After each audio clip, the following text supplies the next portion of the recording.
Good morning. আমি তোমাদের মিতালি। আমার নতুন আরও একটা ব্লগে তোমাদের অনেক অনেক স্বাগত। আজ রবিবার, ঘড়ির কাঁটা বাজে এখন সকাল 9টা। বেলা 8টায় যদি ঘুম থেকে উঠি তাহলে তো হবেই সব কিছুতেই লেট, তাই না? তো রবিবার বলেই ভেবেছি যে আজকে একটু দেরি করেই উঠব, কারণ প্রত্যেকটা দিন এত ভোরবেলায় উঠি। শীত গরম বর্ষা যাই থাকুক না কেন, টাইম কিন্তু ওই একটাই। ঘুম ভেঙেছে প্রায় ওই 7টার দিকে। বারে বারে টাইমটা দেখছি কটা বাজে, আবার একটু লেপ মুড়ি দিয়ে শুয়ে পড়ছি। তো যখন দেখছি যে 8টা বেজে গেছে, না আর শুয়ে থাকা যাবে না, এবার উঠতে হবে।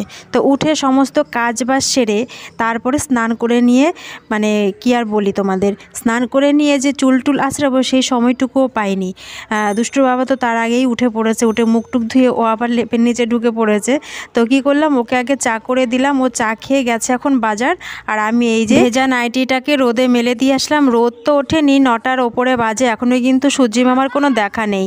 তো যাই হোক, আমি ভেজা নাইটিটা ওখানে মেলে দিয়ে আসলাম বাইরে। তারপরে এই যে মুখে ক্রিম ট্রিম মেখে নিচ্ছি। এতটা সময় হয়ে গেছে, প্রায় কিন্তু আধ ঘন্টা হয়ে গেছে স্নান করেছি, তো এখনও পর্যন্ত চুল টুল আঁচড়ানোর সময় পাইনি। তো যাই হোক, এখন একটু ঘরটা ফাঁকা হয়েছে, দুষ্টুর বাবা চা খেয়ে গেছে বাজার করতে, আর আমি একটু তেল ক্রিম ট্রিম মেখে তারপরে বিছানাটা গুছিয়ে নেব। কারণ শীতের বেলা তো বিছানাটা থেকে মানে বেরোতেই কারোরই যেন ইচ্ছা করে না।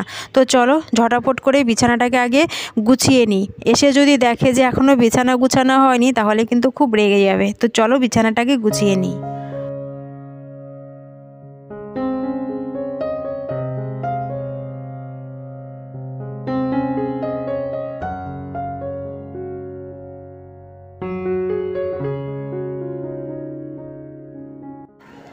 আগে তো রবিবার করে ব্লগ করতামই না, তো যাই হোক এখন যেহেতু রবিবার করেও ব্লগগুলো করছি, কারণ রবিবার না একটু হাঁপাচাপা লেগে যায়, সেই কারণে রবিবারে ব্লগ করাটা আমার পক্ষে একটু চাপের হয়ে যায়।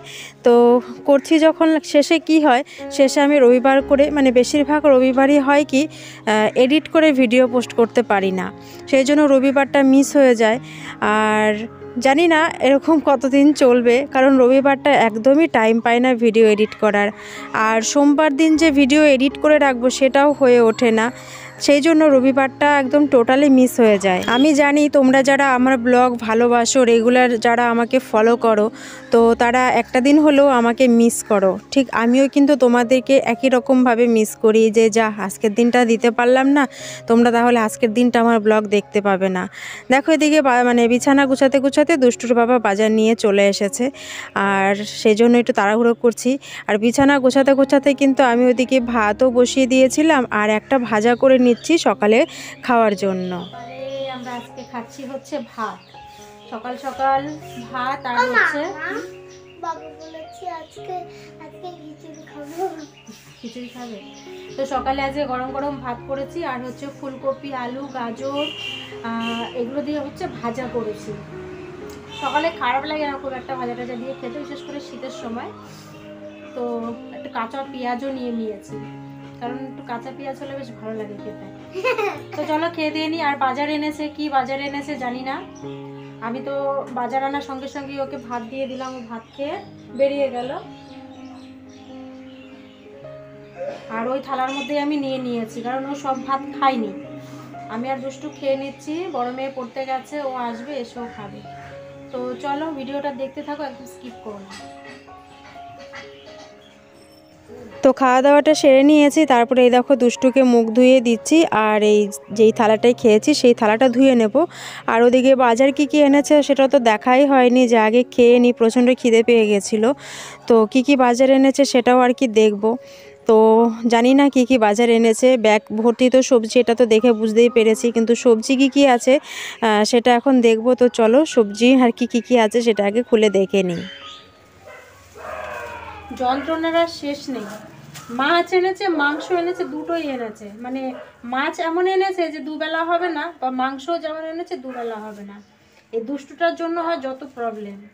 ওর হচ্ছে মাংস ছাড়া ও খেতে পারবে না, সেই জন্য বাবা মাংস নিয়ে আসে। আর বাবা মাংস খেতে পছন্দ করে না, সেই জন্য বাবা মাছ নিয়ে আসে। তো যাই হোক, সবজি বাজার দেখো এনেছে কত কিছু। বেগুনটা দেখো জাস্ট, এত বড় বেগুন। মূলো, এই মূলোটার কালারটা কি সুন্দর দেখো। পুরো লাল লাল কালারের হচ্ছে মূলো।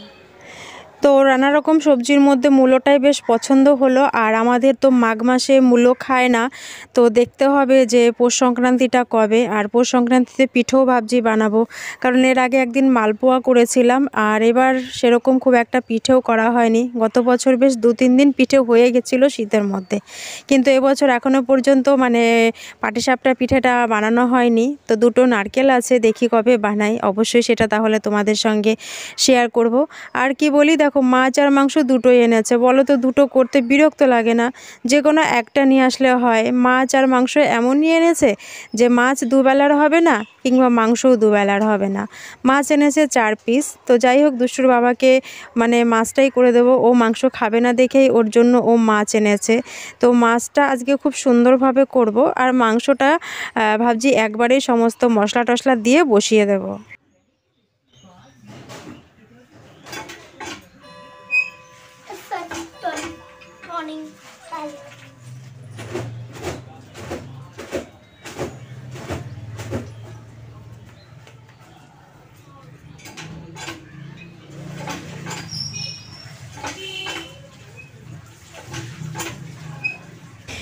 এখন যেহেতু শীতের মরশুম, তো শীতের মরশুমে তো নতুন আলু অ্যাভেলেবেল।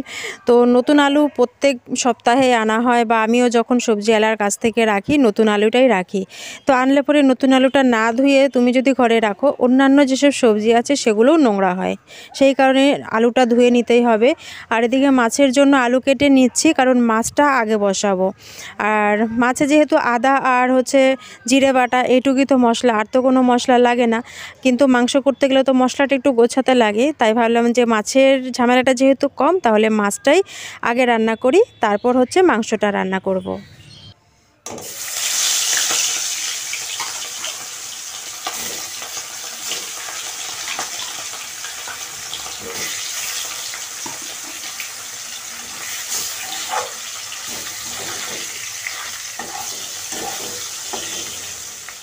মাছটা ভেজে নামিয়ে নিয়ে তারপরে মশলাটা করে নিয়েছিলাম, মানে মশলাটা আর কি কষিয়ে নিয়েছি। আর আজকে মাছের ঝোলে না একটু মটরশুঁটি দেবো ভেবেছি, সেই কারণেই মটরশুঁটিটা না আলুর সঙ্গে একটু ভেজে নিয়েছি। না হলে এই মানে মশলার মধ্যে দিলে কাঁচা কাঁচা থাকবে, দেখতে ভালো লাগবে না। আর মটরশুঁটি দিয়ে মাছের ঝোল কে কে খেয়েছো? যারা আমার ব্লগটা দেখছো, যদি খেয়ে থাকো তাহলে কিন্তু অবশ্যই কমেন্ট করবে। আমি মানে এবার শীতের এই প্রথমবার করছি এইরকমভাবে, গত বছরও করেছিলাম, বেশ ভালো লেগেছিল খেতে। আর এদিকে দেখো, আমি মানে মশলা কষানোর সঙ্গে সঙ্গে আমি মাছটাও দিয়ে দিলাম, আর ওদিকে পাশের ওভেনটায় বসিয়েছি হচ্ছে গরম জল। এবার আমি গরম জলটা দিয়ে দেব। আর বিশেষ করে গরম জলটা দিলে না তরকারির টেস্টটা টোটালি একটু অন্যরকম হয়।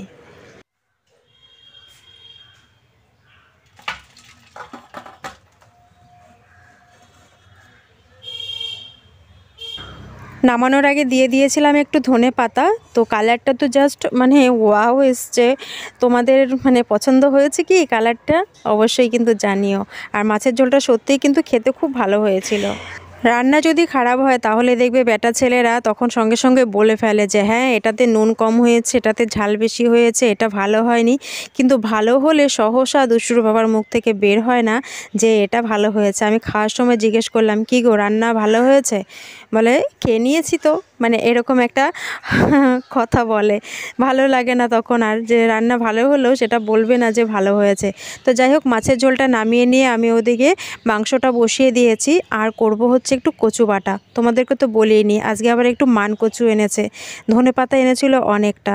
তো ধনেপাতাটা না হয় অন্য সময় খাওয়া যাবে, তো একটা দিন বাড়িতে থাকে, মান কচুটা খাবে বলে নিশ্চয়ই নিয়ে এসেছে। তো যাই হোক, মান কচুটা কীভাবে বাটা করব দেখো। কচুটাকে ভালো করে ছুলিয়ে নিয়েছি, তারপরে এই যে একটা গ্রেটারে গ্রেট করে নিয়েছি। তার সঙ্গে দেখো এখানে শিলনোড়ায় যেহেতু বাটা করব, শিলনোড়াটা ভালোভাবে ধুয়ে নিয়েছি। নিয়ে নিলাম খুবই সামান্য পরিমাণে সর্ষে, আর নেব 4-5টা পরিমাণ কাঁচা লঙ্কা। যে যেরকম ঝাল খাবে, আমরা একটু ঝাল বাটা একটু বেশি খাই, সেই কারণে লঙ্কাটা একটু বেশি নিলাম। ওর মধ্যে সামান্য একটু নুন নিয়ে আগে লঙ্কাটাকে ভালো করে বেটে নেব মিহি করে।